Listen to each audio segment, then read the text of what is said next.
Good morning student. अपनी series चली थी क्लाइमेटोलॉजी से रिलेटेड, जिसमें अपने जलवायु विज्ञान के अपने क्वेश्चन आंसर करे थे और ये अपनी वीडियो का 5 नंबर प्रकार है, जिसके अंतर्गत पहला क्वेश्चन दिया गया है कि कोपेन के जलवायु वर्गीकरण में कहता BWH जिस प्रकार का प्रतीक है वह बताना है। यानी BWH अकॉर्डिंग टू अपनी कोपेन के अनुसार किस प्रकार की जलवायु से संबंधित रखता है वो वाला आपने बताना है। सबसे पहले देखा है निम्न अक्षांशीय उष्ण मरुस्थलीय या भूमध्य सागरीय या भूमध्य रेखीय या पश्चिमी यूरोपीय तुल्य। अब जब इनके सभी के सिंबल अपने को याद होंगे तब ये क्वेश्चन आसानी से कर दे। ये जितने भी निम्न अक्षांशीय उष्ण मरुस्थलीय या भूमध्य सागरीय इनके सिंबल अपने को याद होने चाहिए। तो आप सोच के बताइए कि BWH जो प्रतीक चिन्ह है किससे रिलेटेड रखते हैं, सोच के बताइए। देखिए अब देखो निम्न अक्षांशीय मरुस्थलीय जो रोशनी है इसको बोलते हैं BWH। क्या बोलते हैं? BWH। यानी बी का मतलब शुष्क मरुस्थलीय हाई टेम्परेचर, तो ये वाला होगा। अब ये अपने को ये भी पता होना चाहिए भूमध्य सागरीय किसे कहते हैं। भूमध्य सागरीय टाइप होता है CS जलवायु का। उसके बाद भूमध्य जो रेखीय ये रखता है AF प्रकार से रिलेटेड रखते हैं। उसी प्रकार पश्चिमी यूरोपीय तुल्य जो रखते हैं CF से रिलेटेड। अब ये अपने को चारों क्लियर हो गए कि भूमध्य सागरीय CS से, भूमध्य रेखीय AF से और पश्चिमी यूरोपीय तलीय CS से। अब उन्होंने पूछा क्या BWH, तो BWH क्या होगा? निम्न अक्षांशीय जो मरुस्थलीय क्षेत्र है। तो ऑप्शन नंबर इसका राइट होने वाला अपने पास 1 नंबर। नेक्स्ट क्वेश्चन देखिए 72 नंबर क्वेश्चन।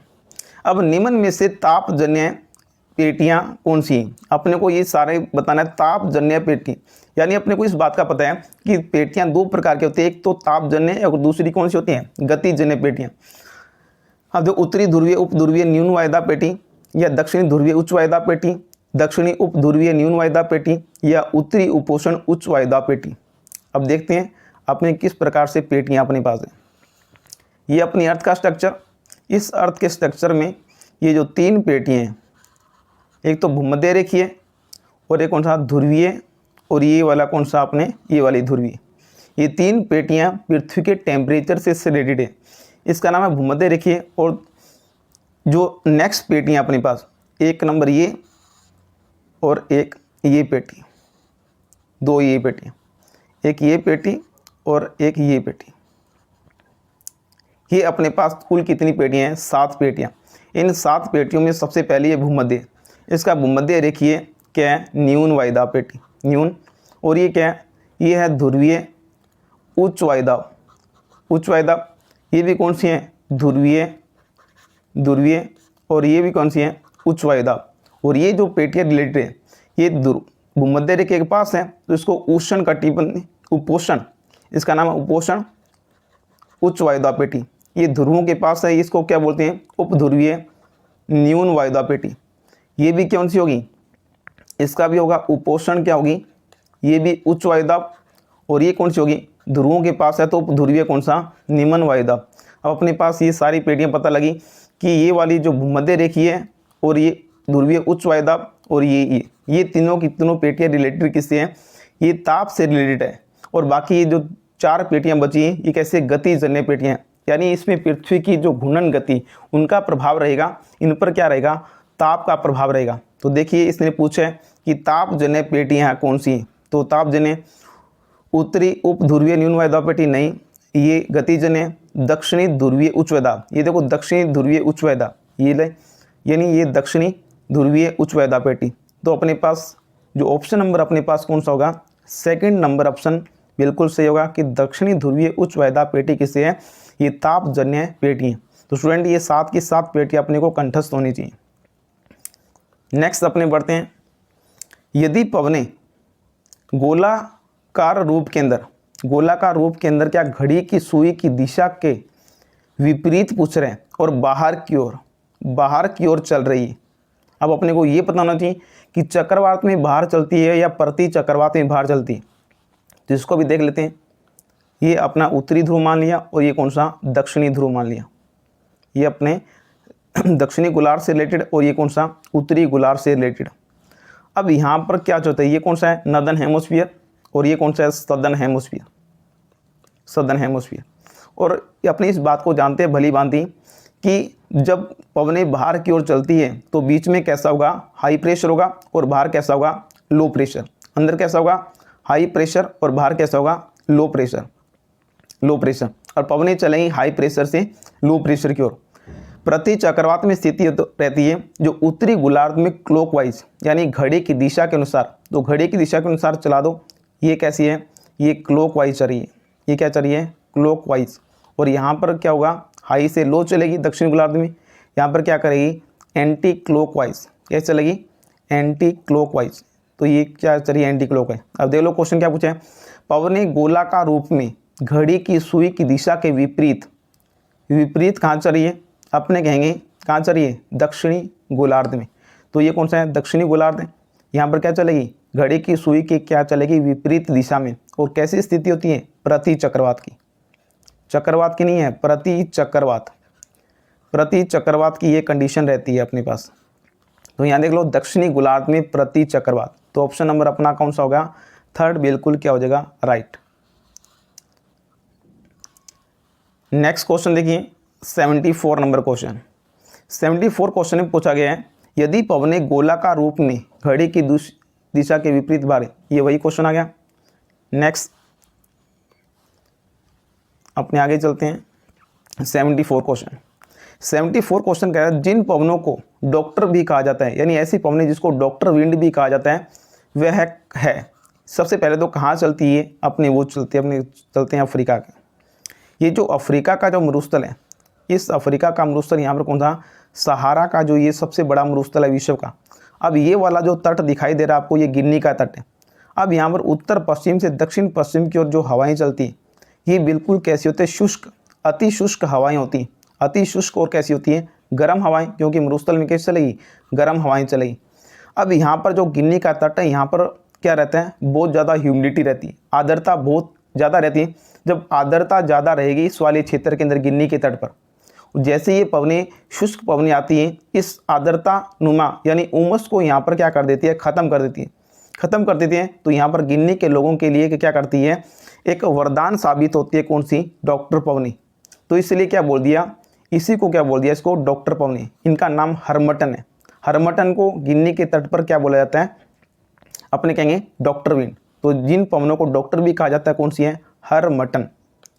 तो ऑप्शन नंबर अपना कौन सा होगा, 3 नंबर राइट होगा। कौन सा, 3 नंबर। जैसे मिस्टर है कहाँ पर चलती है, फ्रांस के अंदर चलती है। नेक्स्ट अपने आगे बढ़ते हैं 75 नंबर क्वेश्चन आ रहा है अपने पास। 75 नंबर पे कहता है कि दक्षिणी गोलार्ध में जिस जलवायु प्रदेश का लगभग अभाव पाए जाते हैं, यानी उत्तरी गोलार्ध में तो मिलती है लेकिन दक्षिणी गोलार्ध में बिल्कुल इसका क्या पाया जाता है, अभाव पाया जाता है। तो कौन सा जलवायु प्रदेश है, तो स्टूडेंट सोच के बताइए कौन सा जलवायु होगा, भूमध्य रेखीय हो गया, या भूमध्य सागरीय होगा, या क्या होगा, उष्ण मरुस्थलीय होगा। चारों ऑप्शन में से बताइए कौन सा ऑप्शन होगा। तो आपने राइट आंसर लगा लिया होगा, कौन सा होगा, टैगा जलवायु प्रदेश। कौन सा होगा, टैगा जलवायु प्रदेश इसके अंदर आया। ये वाला जो ऑप्शन है ये इसका राइट आंसर होगा, क्योंकि दक्षिणी गोलार्ध में नहीं पाया जाता, केवल कहाँ मिलते हैं, केवल उत्तरी गोलार्ध से रिलेटेड है।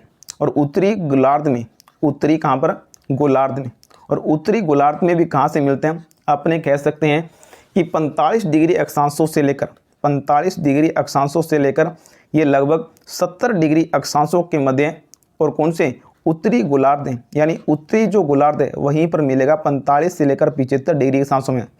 अब टैगा में के अंदर क्या होते हैं, टैगा में जो वनस्पति कैसी होती है, कोणधारी वनस्पति, यानी जिसको अपने कोन शेप ट्री बोलते हैं, जिसको क्रिसमस ट्री बोलते हैं। तो कोणधारी वनों की यहाँ पर क्या मिलती है, अधिकता। इन्हीं कोणधारी वनों को जो दूसरा नाम जो आता है अपने पास क्या आता है, बोरियल।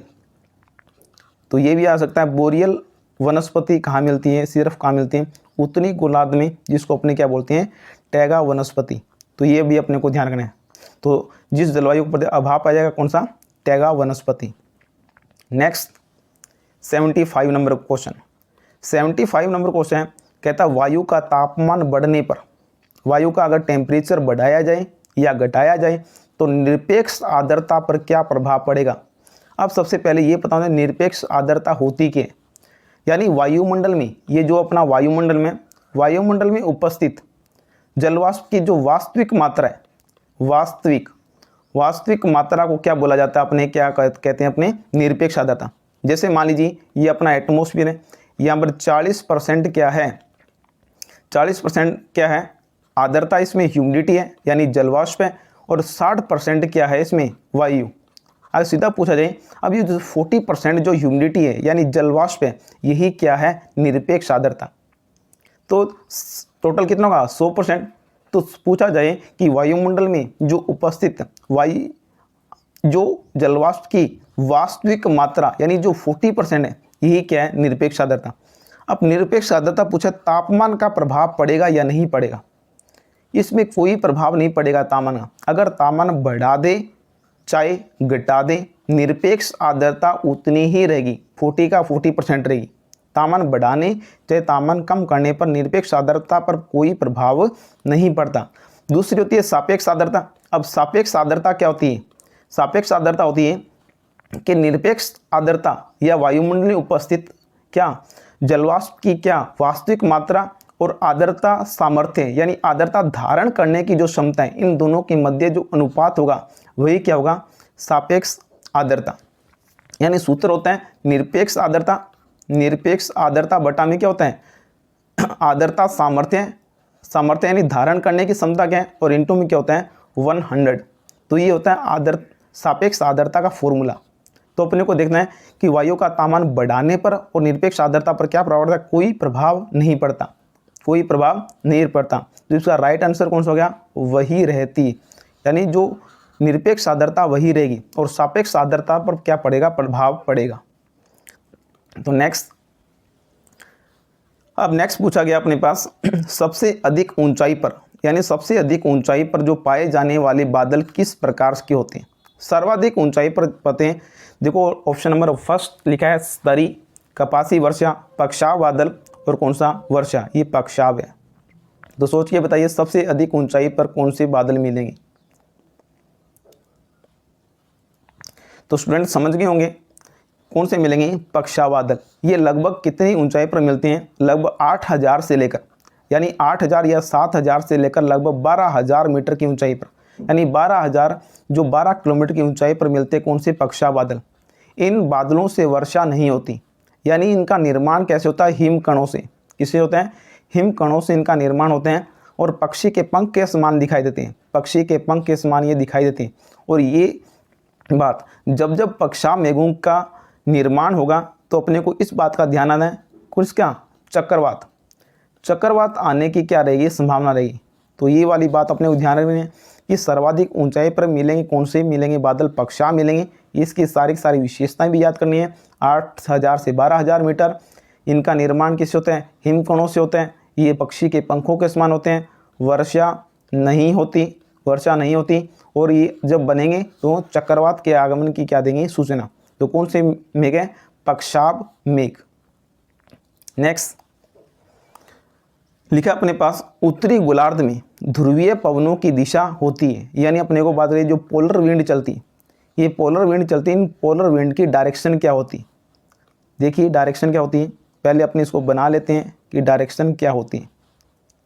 देखिए अपने पास ये कौन सी है, भूमध्य रेखीय कैसी है, निम्न वायुदाब पेटी। ये कौन सी है, उपोष्ण उच्च वायुदाब पेटी। और ये कौन सी, उपध्रुवीय निम्न वायुदाब पेटी। और ये कौन सा, ध्रुवीय उच्च वायुदाब पेटी। यहाँ लिख देते हैं ये भूमध्य, एक मिनट, ये बच्चों भूमध्य रेखीय निम्न वायुदाब पेटी, ये है उपोष्ण उच्च वायुदाब पेटी। ये उपध्रुवीय क्या है, निम्न वायुदाब पेटी। और ये कौन सा, उपोष्ण उच्च वायुदाब पेटी। अब हवाएं जो यहाँ से चलती है गोलार्ध की देख लेते अपने, बाकी गोलार्ध की अपने देख लेंगे। देखो इधर हमेशा हवाएं चाह चलेगी उच्च वायुदाब से कहाँ पर, निम्न वायुदाब। तो ये डायरेक्शन चलनी तो चाहिए ऐसे, ठीक है, उच्च वायुदाब से निम्न वायुदाब। लेकिन फिरल के नियम के अनुसार, फिरल का नियम कहता है उत्तरी गोलार्ध में हवाएं किस साइड में, राइट हैंड, और दक्षिणी गोलार्ध में कौन सा, लेफ्ट हैंड। तो ये हवाएं यहाँ ना चलकर इस प्रकार से चलती, ये इस प्रकार से चलती। तो ये कौन सी होंगी, अपने कह सकते हैं ये वाली कौन सी है, व्यापारिक पवनें। अब यहाँ से देखिए उच्च वायुदाब, अब उच्च वायुदाब से निम्न वायुदाब यानी उपोष्ण उच्च वायुदाब पेटी से उपध्रुवीय निम्न वायुदाब पेटी को चली पवनें चलनी तो चाहिए इस, ये पवनें चलनी तो चाहिए इस डायरेक्शन में, उच्च वायुदाब से निम्न वायुदाब की ओर। लेकिन अकॉर्डिंग टू फेरल फेरल कहता है कि उत्तरी गोलार्ध में हवाएं किस दिशा में घूमती हैं, राइट हैंड। तो राइट हैंड ये वाला अपने पास इधर वाला राइट हैंड है, तो हवाएं की डायरेक्शन क्या रहेगी, ये वाली डायरेक्शन रहेगी, ये डायरेक्शन ये वाली। अब नेक्स्ट पूछा गया है ध्रुव कैसे है, उच्च वायुदाब पेटी है, ये निम्न वायुदाब, हवाएं चलेगी उच्च वायुदाब से निम्न वायुदाब की ओर।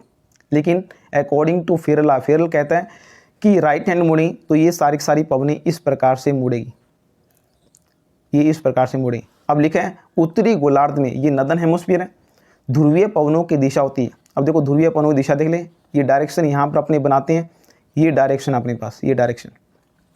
अब ये डायरेक्शन में देख लेते हैं कौन सी ये डायरेक्शन, इसको डिवाइडेशन करते हैं इस प्रकार से, ये वाली, ये उत्तर, ये दक्षिण, और ये कौन सा, ये अपना पूरब, और ये कौन सा अपना पश्चिम, नॉर्थ साउथ ईस्ट और कौन सा वेस्ट।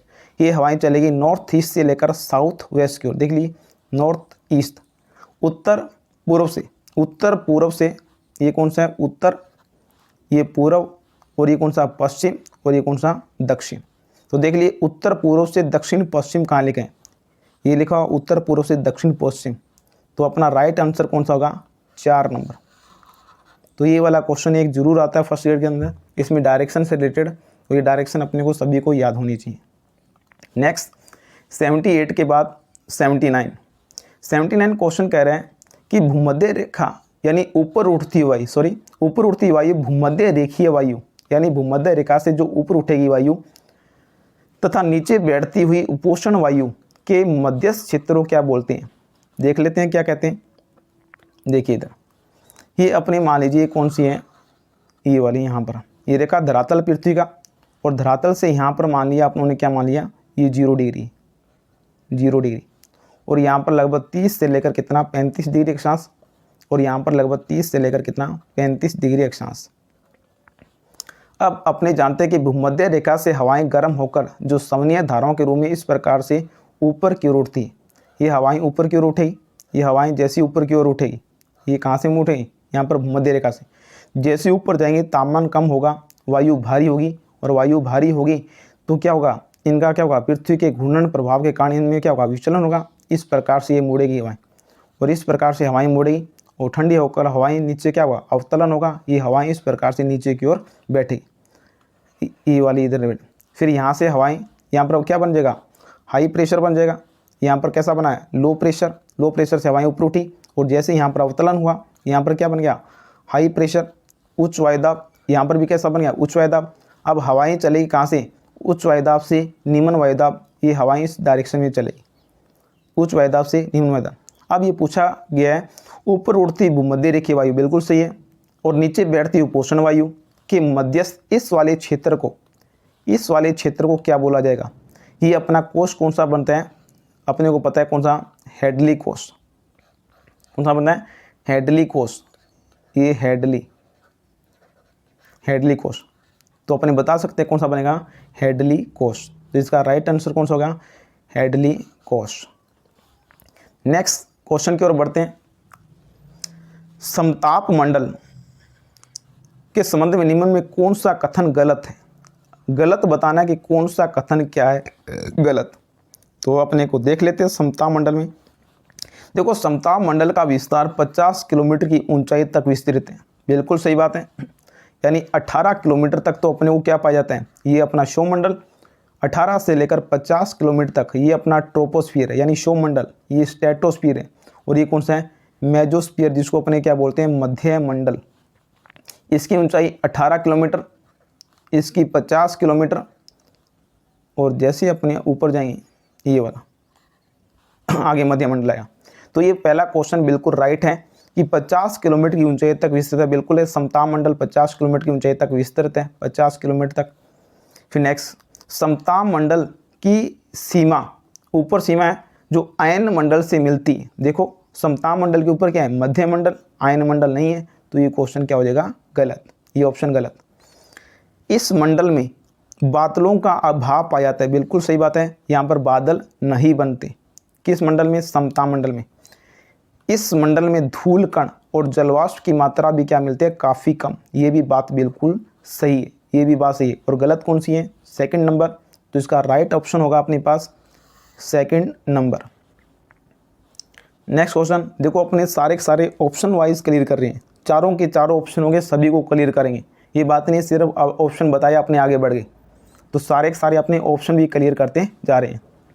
नेक्स्ट अपने पास लिखा है वायुमंडल में ओजोन स्तर के अवक्षय का कारण क्या है? यानी ओजोन जो लेयर है, पहले तो ओजोन लेयर कहाँ पर है अपने पास? समताप मंडल में। ये देखिए, ये अपना सौरमंडल, और सौरमंडल के बाद ये कौन सा है? समताप मंडल। ये कौन सा है? समताप मंडल। समताप मंडल, इस समताप मंडल में कौन सी गैस पाई जाती है? O3 गैस, जिसको अपने ओजोन लेयर बोलते हैं। अब ये कहता है ओजोन स्तर के अवक्षय, यानी ओजोन जो गैस है इसमें किस प्रकार का अवक्षय हो रहा है, इसका कारण क्या है? यानी इस जो गैस है इसका कारण क्या है अवक्षय होने का? देखिए कारण क्या है, अपने अभी देखते हैं, ध्यान रखेंगे। ओजोन यानी क्या है? O3, और ये धरातल है, और धरातल से अपने क्या जोड़ते हैं? CFC, chlorofluorocarbon. इसमें एक क्लोरीन का अणु होता है, एक फ्लोरीन का अणु, और एक कौन सा? कार्बन का। जब ये CFC सौरमंडल से, जिसका अपने AC रेफ्रिजरेटर वगैरह जो अपने यूज़ करते हैं उनके अंदर ये यूज़ करते हैं, जब CFC जैसे जैसे वायुमंडल में ऊपर की ओर जाएगी, और ऊपर कौन सी आएगी? Ozone layer. इसके साथ क्या करेगी? रिएक्शन करेगी। कौन सी? मान ली क्लोरीन का एक अणु इसके साथ जैसे ही क्या होगा? कोलाइड होगा, टकराएगा, तो O3 को इस प्रकार से तोड़ देगा। कैसे तोड़ेगा? ये अपने कहेंगे CLO में तोड़ देगा, प्लस में क्या बना देगा? O2। यानी इसने क्या किया? ओजोन को तोड़ दिया दो भागों में, O और O2। फिर CLO वापस रिएक्शन करेगा किसके साथ? किसका करेगा? ओजोन के साथ क्रिया करेगा, और ओजोन के साथ जैसे ही क्रिया करेगा इसको वापस क्या कर देगा? तोड़ देगा। तो ClO2 बन जाएगा, प्लस में O2 बन जाएगा। तो इस प्रकार से ये तोड़ता रहते हैं। यानी क्लोरीन का जो एक अणु है, कितने अणुओं को? ओजोन के कितने? 1,00,000 अणुओं को तोड़ते हैं, 1,00,000 अणुओं को तोड़ देते हैं। तो ओजोन के अवक्षय का जो मुख्य कारण क्या है अपने पास? क्लोरोफ्लोरोकार्बन। तो इसमें राइट ऑप्शन क्या होगा अपने पास? क्लोरोफ्लोरोकार्बन। नेक्स्ट क्वेश्चन की ओर बढ़ते हैं। 82 नंबर क्वेश्चन। 82 नंबर क्वेश्चन कह रहा है अपने पास रेडियो की कौन सी लघु तरंगें, यानी बिल्कुल शॉर्ट वेव, आयन मंडल में किस परत से परावर्तित होकर धरातल तक वापस आती है? ये अपने पता है, जो FM रेडियो चलते हैं ये शॉर्ट वेव पे चलते हैं। तो इसमें क्या होगा? F परत। और F परत मिलेगी कहाँ पर? अपने कहेंगे आयन मंडल में। कौन से? आयन मंडल में। आयन मंडल में सबसे नीचे वाली कौन सी मिलती है? D के ऊपर क्या मिलती है? D के बाद E के बाद F, DEFE, ये परतें मिलती है। E प्लेटन परत जो ये वाली DEF, ये अपने को ध्यान रखना है। DEF परतें कहाँ मिलती है अपने पास? नेक्स्ट देखें, 82 के बाद अपने चलते हैं 83 की ओर। 83 क्वेश्चन कहता है कि वायुमंडल में निम्नलिखित में से कौन से भाग में मुक्ताप मेघ, जिसको अपने मुक्ताप में पाए जाते हैं, कौन सी परत में पाए जाते हैं? तो सोच के बताइए स्टूडेंट, कि आयन मंडल में मिलेंगे, या समताप मंडल में मिलेंगे, या कौन से मंडल में ये मिलेंगे? तो सोच के बताइए स्टूडेंट, कहाँ मिलेंगे ये? कि वायुमंडल में निम्नलिखित में से कौन से मुक्ताप मेघ पाए जाते हैं? तो इसका राइट आंसर होगा कौन सा? मुक्ताप मिलेंगे अपने को समताप मंडल में। कहाँ मिलेंगे बच्चों? समताप मंडल में मिलेंगे। एक पीछे क्वेश्चन आया था नॉक्टिलूसेंट क्लाउड, निशादीप्त मेघ, वो कहाँ मिलते हैं? अपने कहेंगे वो मध्य मंडल में मिलते हैं। वो कहाँ मिलते हैं? मध्य मंडल में मिलते हैं। तो यहाँ राइट आंसर होगा, मुक्ताप मेघ पूछे तो समताप मंडल की ये क्या है? घटना है। नेक्स्ट आगे बढ़े अपने 84 नंबर। 84 नंबर कहता है कि जो वायुमंडलीय परत विषम मंडल का अंग है, विषम मंडल का अंग है वह है, यानी विषम मंडल का अंग कौन सा है? तो वो देखेंगे अपने कौन सा है कौन सा नहीं है, अभी अपने को पता लग जाएगा।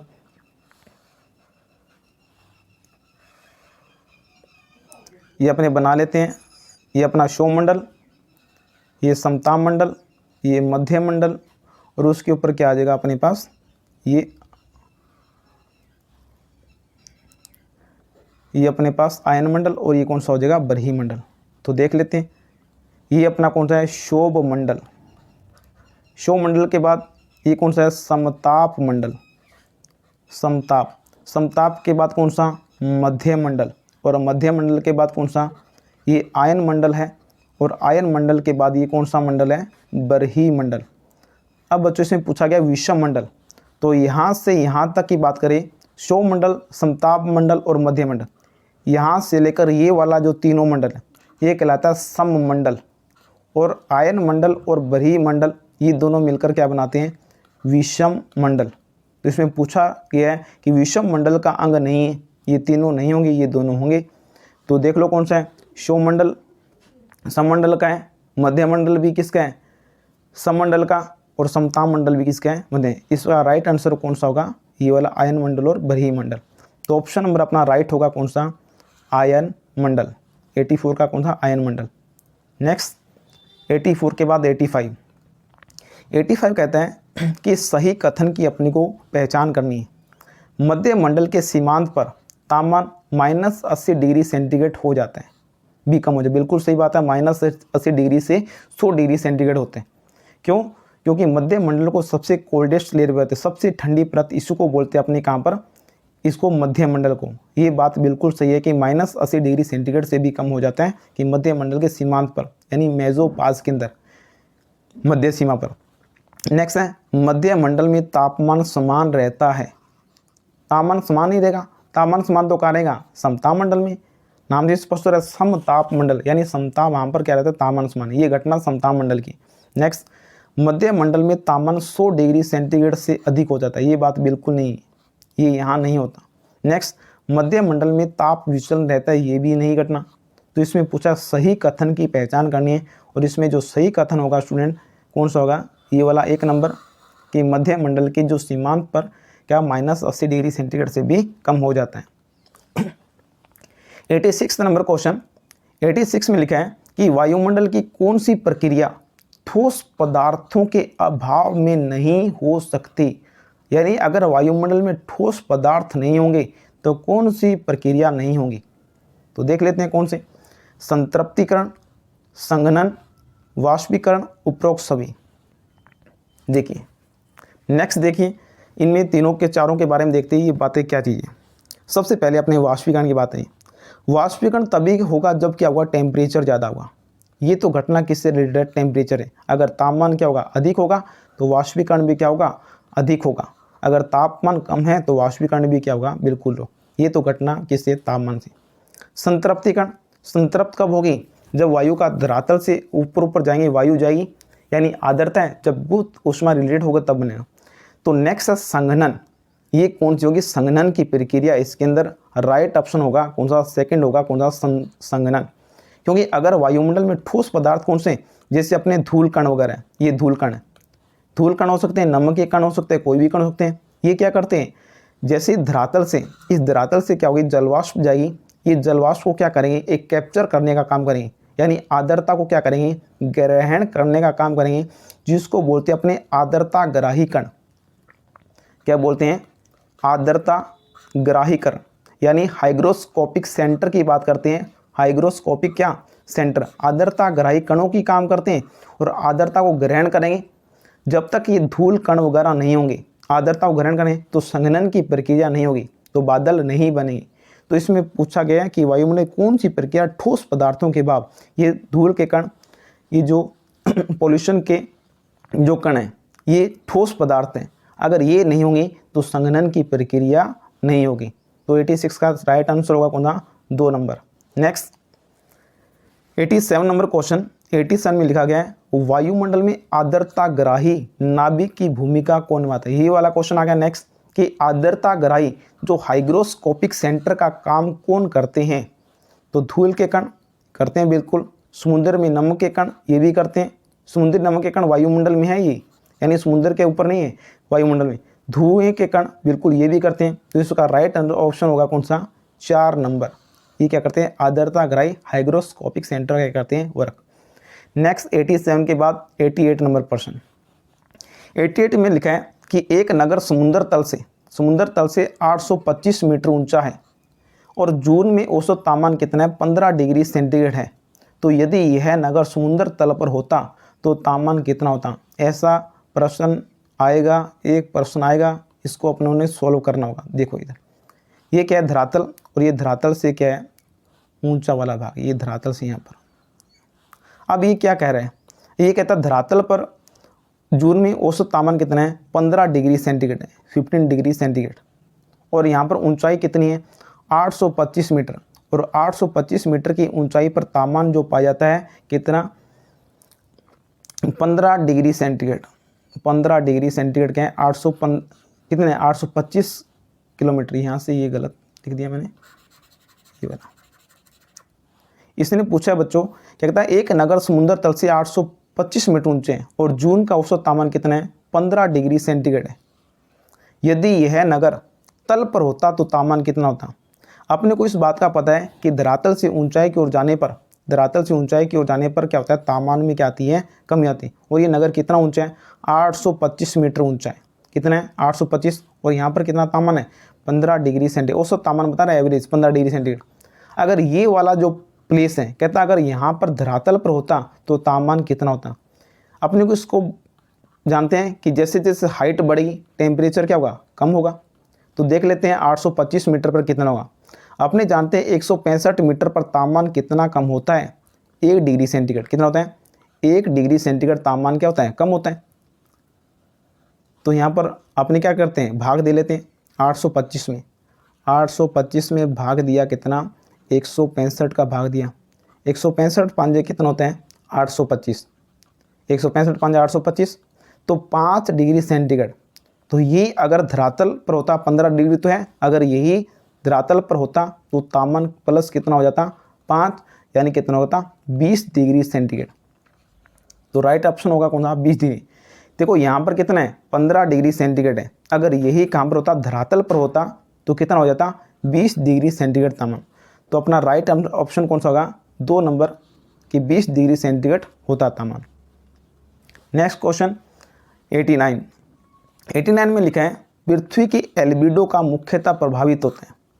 किससे प्रभावित होते हैं, एल्बिडो का मतलब यानी सूर्य के द्वारा जो आगत विकिरण, उनका जब क्या होता है, परावर्तन होता है, उनको क्या बोलते हैं अपने एल्बिडो।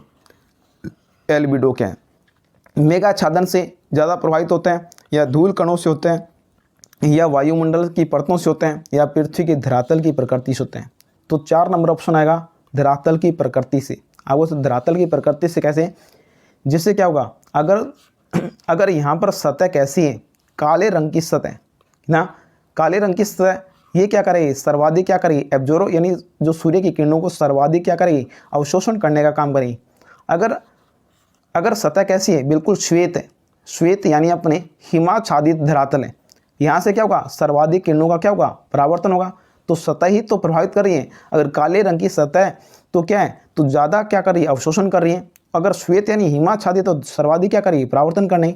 तो पृथ्वी के धरातल की प्रकृति से रिलेटेड करता है कौन सा, एल्बिडो। 89 के बाद नेक्स्ट क्वेश्चन बढ़े अपना लास्ट क्वेश्चन, सौर ऊर्जा यानी सूर्य से जो सौर ऊर्जा अपनी पृथ्वी के धरातल पर पहुंचती तो उसे क्या कहते हैं। यहाँ से थोड़ा सा मिसप्रिंट है कि सूर्य से जो सौर ऊर्जा, यहाँ पर लिख देंगे सूर्य से पृथ्वी की ओर, सूर्य से पृथ्वी की ओर जो सौर ऊर्जा पहुँचती है उसे क्या कहते हैं, विकिरित ऊर्जा, विकिरण ऊर्जा, सूर्यताप या संचालन। तो सोच के बताइए, विकिरित ऊर्जा तो कहाँ पर होगी, सन के पास होगी, विकिरण यहाँ से होगा, संचालन आने वाली प्रक्रिया, और उसके बाद सूर्यताप जो धरातल पहुँचने से क्या बोलते हैं, सूर्यताप यानी इंसुलेशन। तो स्टूडेंट ये अपने 90 क्वेश्चन कंप्लीट हो चुके हैं। जितने भी क्लाइमेटोलॉजी में और क्वेश्चन जो बनते हैं वो सारे के सारे मैं आपके लिए डिस्प्ले कर दूंगा। बाकी जो बचे हैं क्वेश्चन, जैसे नेक्स्ट अपने जियोमॉर्फोलॉजी है, समुद्र विज्ञान है, उनके भी क्या करेंगे, अपने क्वेश्चन करेंगे। तो स्टूडेंट ज़्यादा से ज़्यादा लाइक, सब्सक्राइब और क्या कीजिए, शेयर कीजिए, जिसमें ज़्यादा से ज़्यादा इसको अच्छे से अच्छा कंटेंट आपको उपलब्ध करा सको। Thank you student, bye.